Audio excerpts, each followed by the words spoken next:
Hello guys, welcome back to the penultimate race here in the final round of this F2 career mode. We're nearly at the end here and nearly finished our Formula 2 journey. We're here under the floodlights in Abu Dhabi. The feature race often is at the night time here in Abu Dhabi.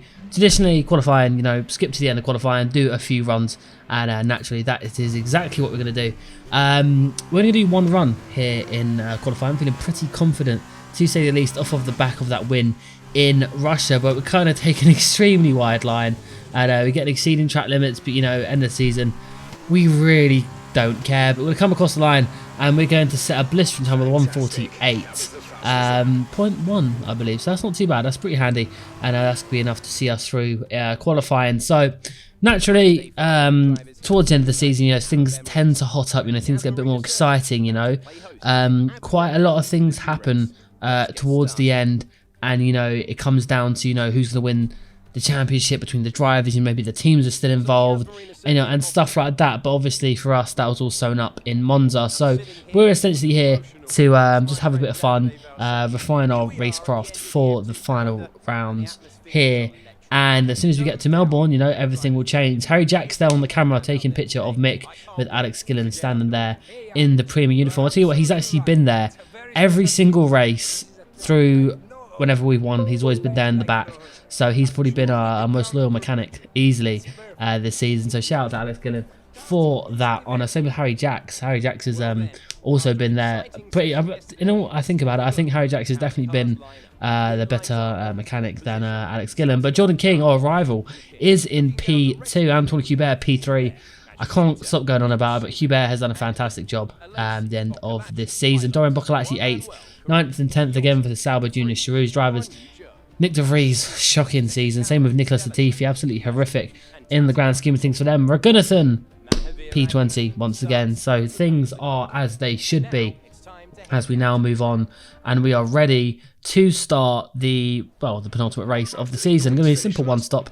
Nothing really changes there, at least for ourselves, to say the least. We managed to obviously just pretty much get the same strategy every single weekend, week in, week out. But yeah, it's going to be interesting. Obviously, there's not much time left of this season. We get off to a mediocre start, to say the least. King's already passed us. Matsushita obviously jumps King down the inside, so a fantastic job from him. We managed to get back past Jordan King, and yeah, that was a fantastic move from Matsushita to get past King into turn 1, obviously getting past us into turn 1 as well. So a nice double overtake there for the Japanese driver. But coming in to effectively our best part of the track, these chicanes here. Sector 3 is also pretty good for us. Naturally, the back straight and the straight we're coming up to really isn't great for us in terms of obviously the straight line speed issues we do have, but being in the slipstream of another car will obviously help us out massively. We might even close up to the back of him here and maybe fancy a move if we're close enough. It's getting pretty late in the day to see if we can actually do that, but we'll close up to the back of him nonetheless as we continue to make our way forward through this Grand Prix, and a pretty decent start, at least by our standards anyways. But coming on to lap 2, you can see we're still right tucked up behind Matsushita. There's not much of a gap between ourselves and him. King's quite a bit back at the moment. He locks up the front left, which gives us a massive encouragement on trying to get past the Japanese driver. We're going to go to the outside here, and he actually blocks us off really well. So we're going to get a nice slingshot off of the hairpin, and we might fancy a really good move here if we can get it done. We're a lot closer than we was before, and you can see the delta in the top left. It was starting to climb up, now it's slowly climbing down, but only very marginal. We're a lot closer than we was before. Hubert's caught up massively as well, so we might chuck a very late move. He moves under braking as well. We're not a fan of that, and the F2 drivers certainly do enjoy doing that, and notably as well the F1 drivers do as well, so that's always going to be fun. You never know, if going into the braking zone someone might pull out and hit you, very similar to what happened in the first round of this championship. I believe it might have been Delatrad. It's a long time ago that happened, but definitely happened in Bahrain to ourselves.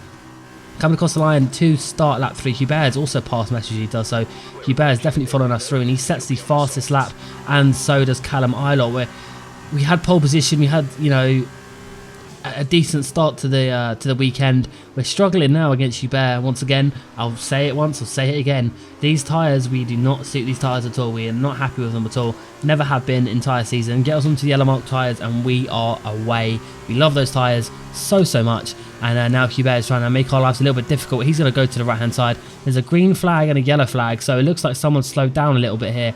So it's going to be interesting to see who that might have been. We get a bit sideways. We go off the track. Hubert side by side with us. We managed to hold it around the outside of Hubert.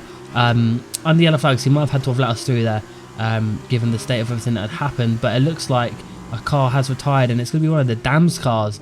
So that could either be one of two drivers, and I'm sure it'll pop up any second now, and it does indeed. Nicholas Latifi is out of this session, put an end to his race and a really torrid season for the Canadian driver, who we'll see in F1 next year. Naturally, we come into the pit lane, I believe everybody does, just to obviously change the tyres and stuff like that. Doing the one stop is always the way to go here in Formula 2.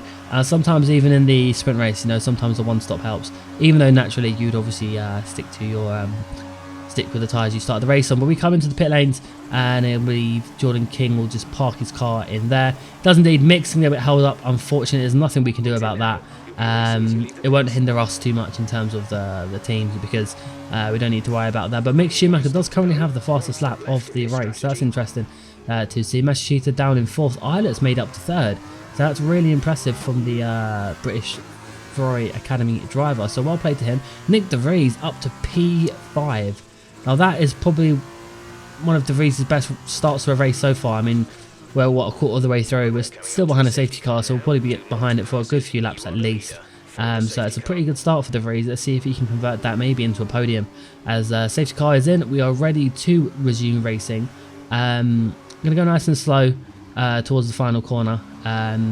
Put everyone off a bit, then we're going to bolt and try and get a decent advantage. We mount the curb a little bit, so we really haven't maximised our exit, to say the least. Kind of worked on King, kind of didn't. Going down the start finish straight, he is slightly gaining onto us just a little bit. But we managed to maintain the lead into turn 1, which is always a great start. And if we can just extend our gap as best we can, which we do to an extent. He's still within DRS, so he's not falling back enough as I'd like. He's managing just to keep hold on to us. So if we can break DRS, that would be great. We have set the fastest lap, so as it stands, we're within a shout of a Grand Slam, which is, we haven't. I think we maybe did that in Baku. I believe in the first race of Baku, we got 1 Grand Slam. We didn't get a weekend Grand Slam at all, and just as easy as that, Giuliano Alesi takes that away. So pole, fastest lap race win. We didn't get that, unfortunately, which really sucks. But it is what it is. End of the day, we get a bit sideways on the exit, but everyone decided to pit again. Everyone decided to pit twice. Not sure why. We don't care about that. We're going to come across the line, fireworks galore, as we secure another win, back-to-back wins here in Formula 2. This time in Abu Dhabi. New track for us, and we managed to make our mark here in the feature race. Raghunathan got driver of the day. I nearly swore. How he's done that, I couldn't tell you. But our team boss is obviously celebrating. I'm sure you'll see Harry Jackson just a second in the garage celebrating away with the team. We climb on top of our car. Once again, we point to the Veloce logo and finger to the sky, and happy days for ourselves. There he is in the background, Harry Jacks, once again celebrating with the team. Yeah, I don't know why they pit. Raghunathan, P11,